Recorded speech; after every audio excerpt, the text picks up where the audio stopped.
A very good evening, ladies and gentlemen, and esteemed panelists. It's with great pleasure that I address you this evening. In my capacity as a senior analytics manager within Marcura and as a fellow member of the Institute of Chartered Shipbrokers, I'm extremely thrilled and excited to share some valuable insights regarding the realms of the digitalization and especially its profound implications within the maritime sector. So, guiding the analytics division within Marcura and fostering robust connections within the Institute of Chartered Shipbrokers has actually afforded me with a unique vantage point, if you ask me, because it allows me to closely monitor the dynamic shifts inherent in the process of digitalization. So, we come across quite a lot of buzzwords: big data, machine learning, artificial intelligence, maritime 4.0, which I'm going to explain shortly about. But I think if you do not know more about it these days, I think we'll be sent back to school because especially with the speed at which this is gaining acceptance. But who is not talking about it, right? So everybody talks about it. But the question really is that Maritime 4.0 has got close alignment with the industry 4.0 that we're going through today, which is a concept, of course, which started off with steam and water power, and then moving on towards electricity and automating, assembly lines. And then you have these computer systems, which started automating works for the blue collar workers. But now it's all about how do we gather information, how do we, extract insights out of it. But the question really is, what does this mean to us, and how does this impact in our day-to-day operations? What do we know today is that maritime industry is responsible for transporting 90% of the world's trade, carries 11 billion tons of cargo, and it actually generates 100 to 120 million data points every day, and 424 billion is the digitization market value that is estimated for 2023. But the question really is, what are the potential unknowns? The unknowns, especially when you say, what does it mean to us? It could generate potentially 20% savings in waiting time, could generate again 80,000 savings per port call, and it could actually reduce your cost up to 500 million per year. And there are ports that have actually witnessed close to 100 million potential savings over a 3-year period. So now the question that we need to be asking is, what is the degree of understanding that we have about digitalization and digital transformation, especially, right? So this is how meetings used to look like in the past, where the CEO has got a top priority in ensuring the company goes through the digital transformation. And we are all aligned, of course, but how much do we know? And what do you mean by it exactly? And I think we probably shift to some other topics, but I guess it used to be a thing of the past. It's no longer like that, because there are surveys that actually confirm that 70% roughly, do understand the definition and the benefits, and they all agree that collaboration is key to success and that it has to be improved.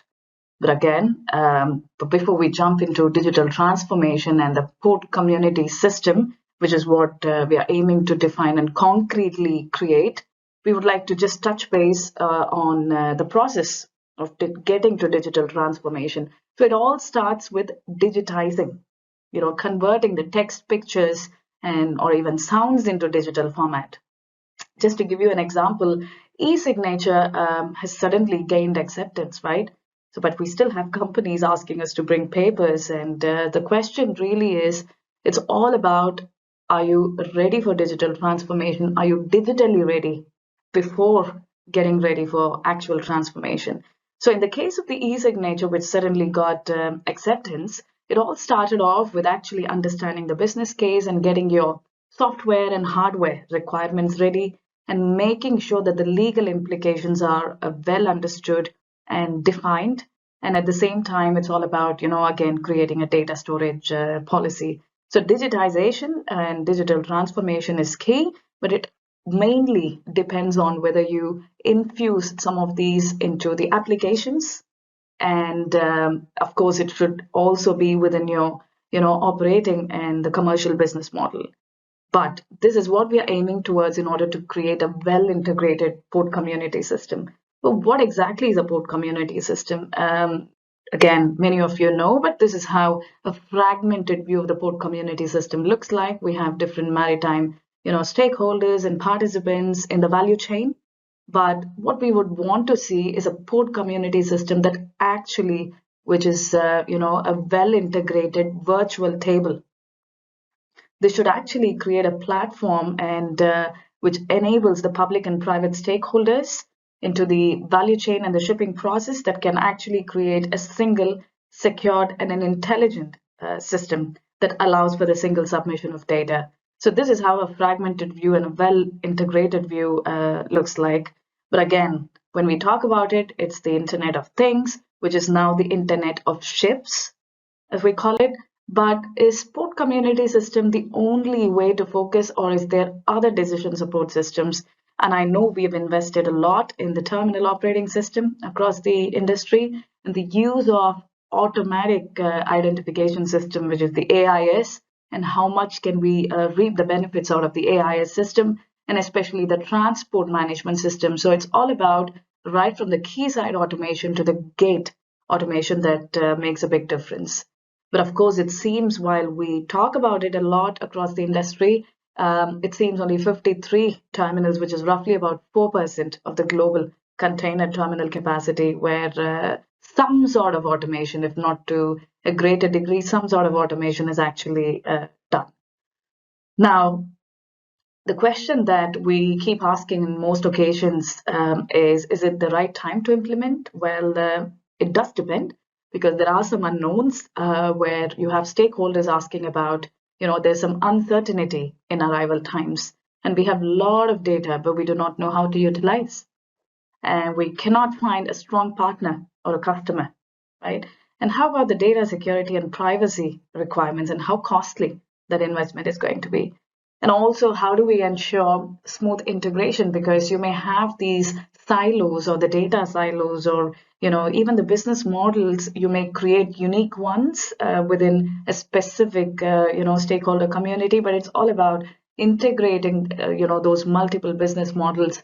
So it purely depends on the size, of course, on the level of funding that we receive, which is what most of the Sri Lankan ports are going through today, which is the right decision again. And then you have this access to data, which is extremely important. And most important aspect, which probably could be a pain if not focused well in advance, is mapping your business processes, and especially the business model canvas, which I will also touch base in some time, and what level of stakeholder development do we have, and what support systems do we have. The questions that gets raised oftentimes: should we digitize first or automate first? And how to overcome if something is being analyzed too much, it then becomes an analysis paralysis, right? And that's where we need to be extremely careful about sequencing our journey towards digital transformation. Actually speaking, process automation is becoming increasingly popular, with about 73% of the organizations actually adopting some sort of automated technologies, right? And knowing how long a ship stayed in port historically, and also for specific types of cargoes. And, and again, based on the surveys from Deloitte and McKinsey, it seems that by automating some of your processes, you could significantly witness 95% of your productivity getting increased. And also at the same time, we've seen companies reporting quite a significant amount of hours that they were able to reduce, and which again impacts your financial productivity. And the market size purely for process automation, not digital transformation, but purely process automation, is expected to be 26 billion in the coming few years. But I would like to cite a few examples, and especially with a company that I work for, Marcura, has got other sister companies like DADesk and Portlog. DADesk, a flagship service provider when it comes to disbursement accounting, has actually gone 100% paperless, right? So the focus is primarily on automation before we come to the digitization aspect. And then we have Portlog, which is a digital platform offering, chartering and operations modules to estimate your time in port. And we've actually managed to achieve close to 85% of the digitization within the statement of facts. So I'll get to that on what sort of models we've implemented and how we've adopted OCR technology and where do we actually use the AIS systems to get better. Another classic example here is actually the Panama Canal authorities, because it was a project that was launched in 2017, basically to boost the port operations and also to ensure that there is a great reception and of course with regards to the efficiency obtained by automating some of those paperworks that we have. And they have managed to significantly reduce close to 300,000 forms, savings up to 3,260 hours annually.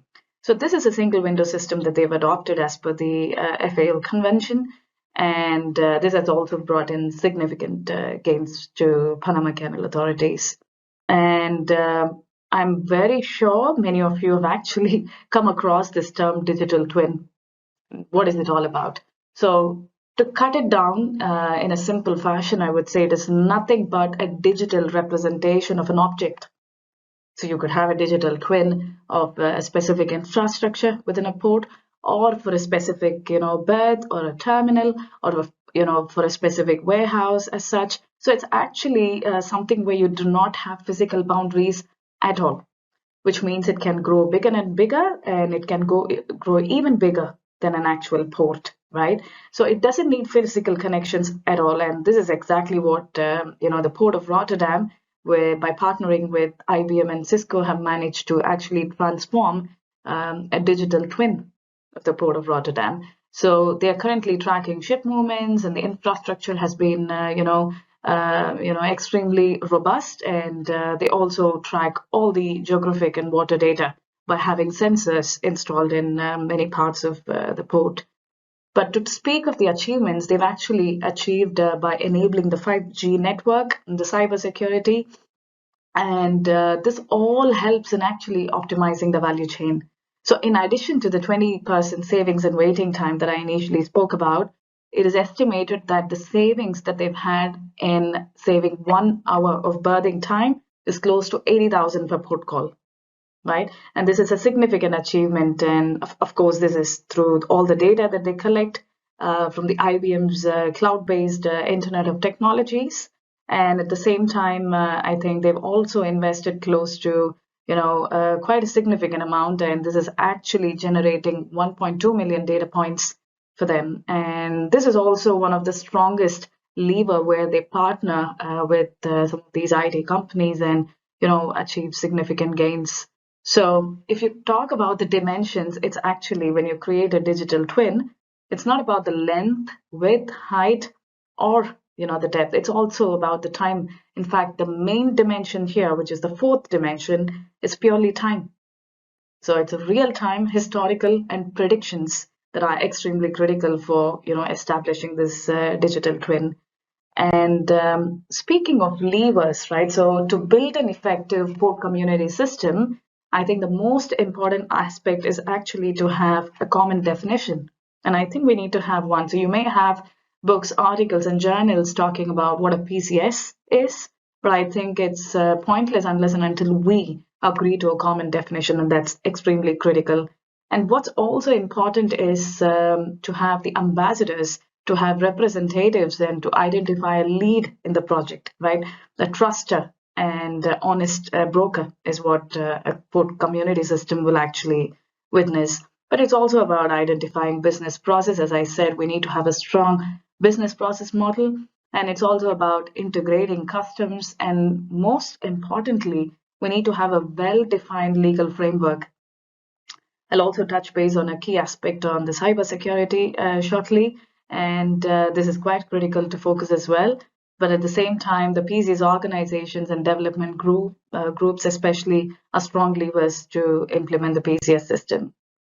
So speaking of the Port of Los Angeles, right, I'll keep aside some of the sea and land related integration issues and the waiting times, but going back to the initial the journey of how Port of Los Angeles has actually managed to create a robust framework in capturing data and utilizing that for future predictions. To start off with, I think after the 2008 recession, especially when we had this ultra large containers, it was actually yielding quite a lot of economies of scale, to be honest, but it also led to few operational challenges.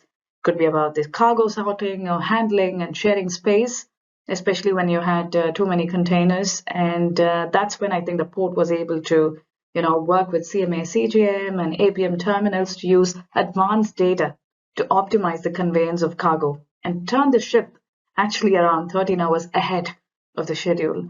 So this has actually encouraged the port to further explore this approach by digitizing the information and sharing it through a common portal. And there were issues around truck scheduling, delay in discharge of cargo, and inefficient rail planning and utilization, etc. And General Electric, the GE, was chosen for this proposal process, and there was actually an agreement later on between the Port of Los Angeles and the GE Transportation, which is widely known as the WAPTEC, which was later expanded to test the concept. But to ensure that they continue to have this data within their port optimizer, model that they had eventually built, what they actually did was to attract some of those container shipping lines by having some incentive programs. And this is a key progress, or I would say a key outcome of this project, is that it was not just for a pilot testing, and there was consistency in the way they had continued to apply these business models and processes, where they had strong partnership with different liners, and funding at that point was quite critical. And more than funding, what I think they've beautifully done is to have these incentive programs, so where they continue to get the data that's needed, because as we all know, data is the new oil, right? It's quite valuable to have these continuous process of extracting data, and that's where I believe Port of Los Angeles, has reminded all of us of the key funding and the ideas, especially to continued funding, which actually brings the data back to the platforms that actually enables them to continue to witness significant gains. Despite quite a lot of investments, and I'm sure there's a lot of ongoing investments as well, what stands here is with regards to the logistics performance index that is built basing, a few factors such as customs score, the infrastructure score, and the international shipments, the logistics competence and quality, the timeliness and the tracking and tracing score. Sri Lanka has got 2.8 as the index, while Singapore stands at 4.3. It seems, based on a further assessment, that majority of the partial performers and the one ranking below on the logistics score is mainly attributed to the infrastructure, productivity, and clearance procedures. So it's really key for us to look back and think it's all about the hard and the soft infrastructure that is key to ensure that the logistics performance index actually scales up. While I'm reminded of the short-term impact that many are keen about, I am also reminded of this fact of the long-term impact that it could create. But I guess patience is the key, right? So the Port of Barcelona also invested quite a lot a few years ago in the transit of smart gates and also in the terminal operating system, especially in moving all the admin formalities online. So the short-term impact, as you must have seen in my initial slide, where I, emphasize that cost reduction is an immediate benefit. So close to 450 million euros was the cost benefit, and it saved about 2,700 jobs. But at the same time, the long-term impact was increase in sales and productivity, because that's what we are trying to improve, right? It's not just automating and saving jobs, but the long-term impact is to increase, the throughput, increase the productivity, which actually created additional jobs because we need more resources to invest in, right? So that's a long-term impact that Port of Barcelona has managed to achieve.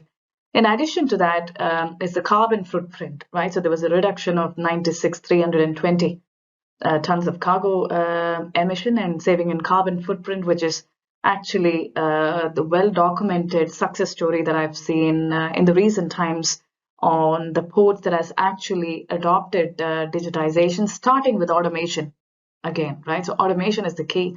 Starting with automation and embracing this concept of digitization, I think Port of Barcelona has made significant achievement in the recent times. Speaking of, again, what is a strong business model, right? So if an investment of close to 52.6 million can actually reap 450 million euros every year, it can never be possible unless and until you have a strong business model. And I think this is what companies needs to actually focus a bit more, because you may see that companies are focusing more and they're going full speed in implementing digitization process and progress. But then what happens is that at some point you'll have a lack of bandwidth, especially when you do not have a strong business model. So what you see on your left here is a strong business model canvas that one should create. So first, it starts off with identifying who are your key partners, what are the key activities needed, and what's your value proposition, by the way, right? And who are your customers, immediate customers, and what channels are you planning to, invest in, and what's the cost and the revenue stream. And I think this is a high-level business model canvas that one should invest in, and especially it's very important early in advance to actually identify these data origins and the bandwidth that's needed. Speaking of public-private partnership, it can none other be India, who's adopted this since the 1990s. So India has actually embraced this concept very early, and it's actually increased exponentially, if you ask me. So given the present government's emphasis on a port-led development, I think it becomes imperative to attract private investments. And this is precisely what Sri Lanka has also been adopting, which is very encouraging to see. But the Indian port sector was also constrained with some of the limited capacity and traditional infrastructure and poor equipment levels in the past. But I think by adopting the public-private partnership and working very closely, with the private sector is actually given a competitive advantage, if you ask me, especially within the container segment, to have good private sector skills, and there is increased transparency, right? So transparency is quite key here, and also the incentives has actually reduced the full cycle costs, which is also what we've observed, late last year. I think during May 2022 to October 2022, you may see that India and Singapore has actually had a dwell time of just 3 days compared to some of the well-developed economies like United States and Germany, where it was significantly high. This reminds me of the case of Los Angeles, where they had significant investments in making sure they had the data that was needed, but at the same time, the key principle that we all learn here is that you go full speed, but at the same time, I think we need to also uncover whether we have a good land and sea integration, right? And that is exactly what is a key, which could also help you in savings and waiting time, and on also integrating multiple stakeholders here. So that's quite important to know. But again, I thank COVID to an extent, because when most of us keep questioning on, is the digital transformation years away, as you can see in the picture to your left, that most companies keep questioning, is this the time now? But the answer is yes, was what COVID taught us. But it also gave us a significant attack, through cyber attacks, which actually increased 400% post-pandemic. And to give you a couple of cases, it seems the average ransom paid by some of the ship owners is close to 3.1 million. And DNB also confirmed that its ship manager software was hit by a cyber attack on the 7th of January, which has actually shut down the IT service, hitting 1,000 vessels, right? So the key here is, while we have this passion and investments going towards digitization and digitalization, it's very important to make sure that we have a very robust, dedicated cybersecurity within fleet operations that covers both the IT side of things and also the security layers that we build. There should be sufficient cyber incident training and drill and program. And at the same time, I think it's very important to develop a minimum security standards for suppliers, and a possible review of insurance policies and any legal guidance on ransom payments is a must. So we will not forget the contribution of port agents at the same time in in this digitization era, because it is only them who are contributing to us when it comes to the social capital and also the organizational capital, right? So it's both the network and the connections that we manage to take advantage of, but also the routines and procedures. And especially they are a key contributor, I would say, a physical and informational integrator when it comes to data. Because even within Marcura, I think it's the port agents who are our indirect customers and an indirect stakeholder when it comes to helping us with the data related initiatives.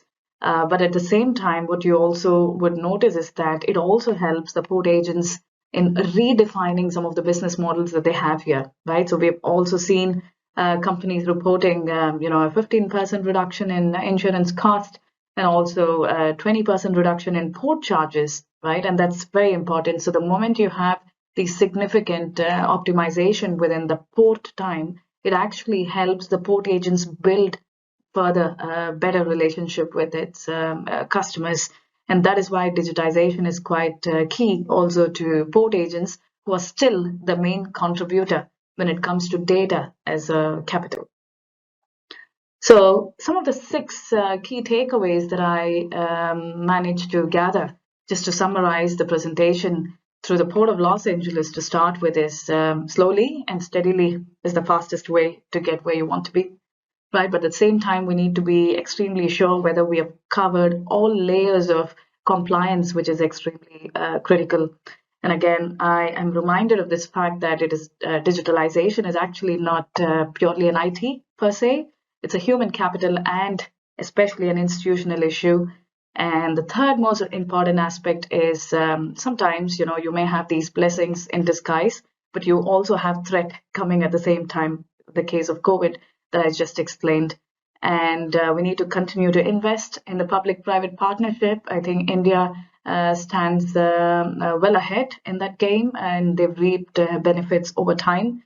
And that's a significant case as an inspiration for us. And digitalization and digitizing is the next step, but the first step is to automate. And we at Marcura continue to emphasize on this notion, which has actually helped us and our maritime stakeholders and our customers greatly. And at the same time, before we go ahead investing in IT, it's important to have a right business model canvas. So, and that's where the Port of Barcelona has helped us, with the inspiration and with the cases that they have gone through.